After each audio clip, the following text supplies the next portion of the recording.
Okay, thought for the day.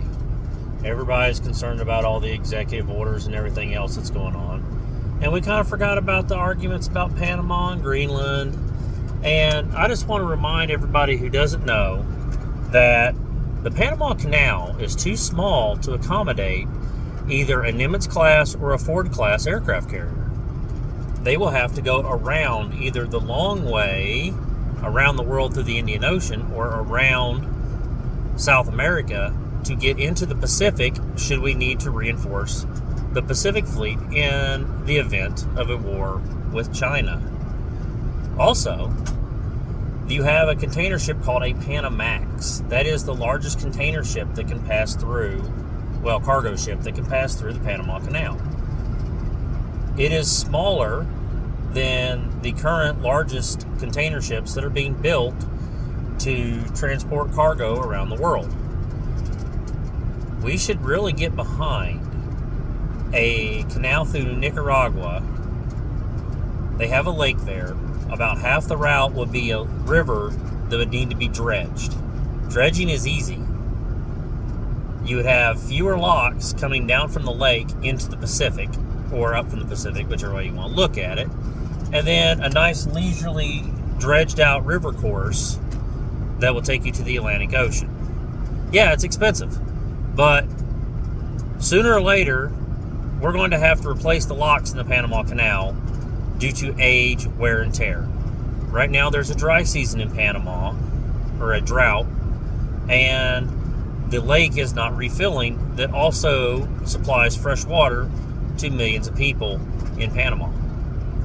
What people don't understand about this is they cannot use salt water in the canal locks. They have to use fresh water pumped from the lake. That takes drinking water away from the population. Plus, once the lake levels go down a certain level, ships can no longer transit through the lake. So once again, a canal through Nicaragua would provide an alternate route and open up the ability for the U.S. to move large warships in a timely manner. Now, there's some problems with Nicaragua Canal. There's 2 volcanoes right there nearby. Not a big deal, but it's a consideration. Nicaragua's been politically unstable. So has Panama. We invaded Panama in the 80s. But a long-term U.S. presence in Nicaragua, one, could be used to help cut illegal migration coming up from South America. Also, we could help stabilize that government and cut off narcotics flow. Mexico has a very short southern border. We can't count on them to stop any of the smuggling of drugs or people into our country. So why not go south of there and cut it off at the stem? Just an idea.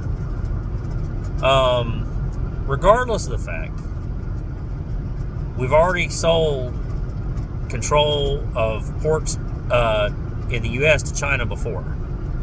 I forget what year it was. I will have to look it up.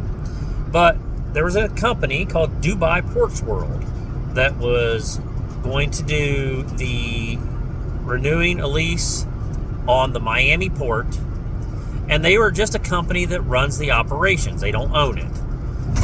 Under George W. Bush, it was found to be a bad image for us to be at war in the Middle East and then having a Muslim country's port company running one of our ports. Now, like I said, this is running, not occupying, not owning, not anything else.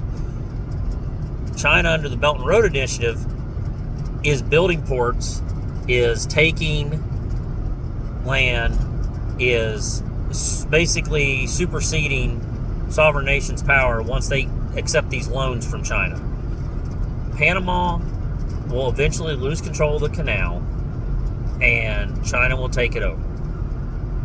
And once that happens, China is going to create an economic bloc.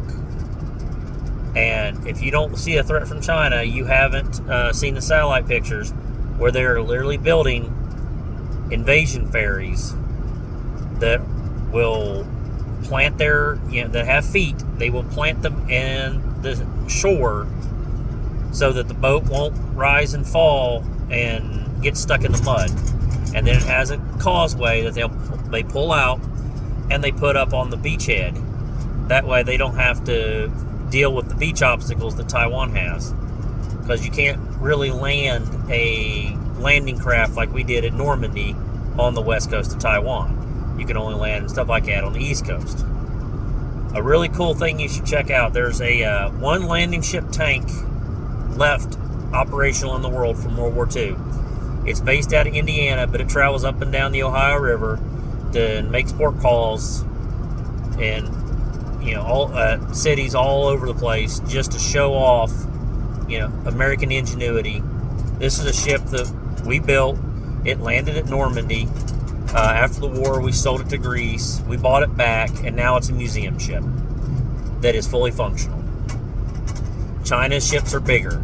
They take these giant ferries, and they're going to pull up to this invasion barges that they have, and then it's just with a fold-out causeway, and unload battalions of tanks and men into Taiwan. Now, I feel like that's a totally different story, but once China gets aggressive, they're not going to stop until somebody stomps them. They've got a generation left, and before they collapse.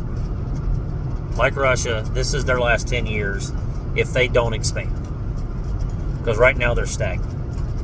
And America is stagnant, and we have to fix a lot of internal problems. I've got some really good solutions for that too. That'll be another video. That's all for this thought. Bye.